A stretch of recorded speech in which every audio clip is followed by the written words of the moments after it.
ಆರೋಗ್ಯ ಸಮತೋಲನವಾಗಿ ಕಾಪಾಡಿಕೊಳ್ಳುವುದು ಸವಾಲಿನ ವಿಷಯ. ಒಂದು ಕುಟುಂಬದಲ್ಲಿ ಒಬ್ಬ ಅನಾರೋಗ್ಯ ವ್ಯಕ್ತಿ ಇದ್ರೆ ಇಡೀ ಕುಟುಂಬ ಅವನತಿ ಹೊಂದ್ತಾ ಇತ್ತು. ಇವತ್ತು ನಮ್ಮ ಪುರಾತನ ಆಹಾರ ಪದ್ಧತಿ ಬಳಸಿಕೊಂಡು ಆರೋಗ್ಯ ಕಾಪಾಡಿಕೊಳ್ಳಬಹುದು.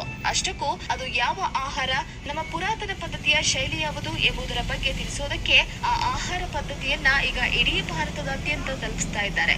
ಯಾರವರು ನೋಡಿ ಈ ಸಂದರ್ಶನ ಕಾರ್ಯಕ್ರಮದಲ್ಲಿ.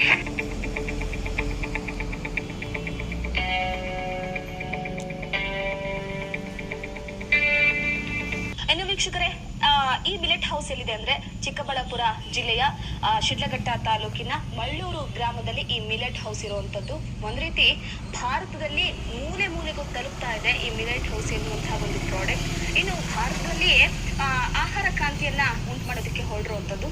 ಬನ್ನಿ ಇದ್ರ ಬಗ್ಗೆ ಸಾಕಷ್ಟು ವಿಷಯಗಳನ್ನ ತಿಳ್ಕೊಳ್ಳೋಣ.